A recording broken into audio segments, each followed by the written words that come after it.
This is another lesson from chemistry, page 1125, and this lesson relates to page T in the packet, and I'm going to look right now at question 29.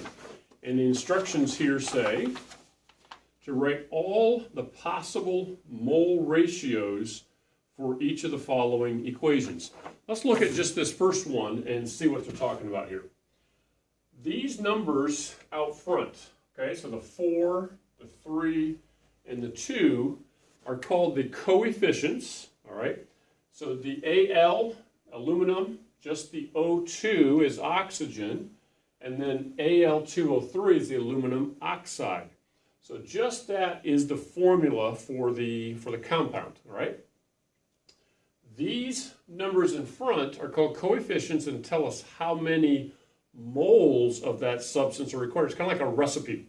If you were making a recipe for cookies, you might use 2 eggs and 3 cups of flour, or 4. So let's say 4 cups of flour and 3 cups of sugar. Wow, that'd be a lot of sugar. But let's say that's the recipe. And if you mix it that way, you'll end up with, let's say, 2 dozen muffins. So these numbers tell us what to mix and then what we'll get when we mix them, all right? And of course, once you mix the flour and the sugar, you get something totally different. So what the PACE is talking about here in molar ratios is we want to set up 4 Al, and we can set that up over 3 O2. We can also turn that around and say if I do 3 O2, that matches up with 4 Al. So there's a ratio, okay? I can also take the 4 Al, and if I use 4 aluminum, I'll end up with 2 Al2O3, aluminum oxide. I'm going to also write that as 2 Al2O3 and put that over 4 Al. But that's not all.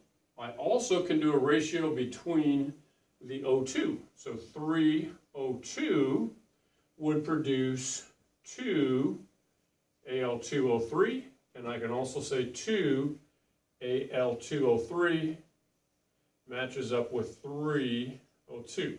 So again, think of the idea of a recipe. If you have only 3 cups of sugar available, then this is all the muffins that you can make with the 3 cups.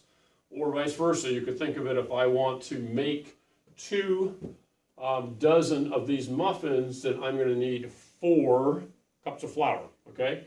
So this is a ratio that tells us how much product and reactants I need or I'm going to end up with. So it's just a way of relating it to each other, but then it's a powerful way of solving some problems, which is what we're headed toward. But we need to make sure we can set up the equations using this. The next thing we want to look at is the bottom of page T, and we'll do a separate video for that, and that's balancing an equation and then actually using some of these ratios.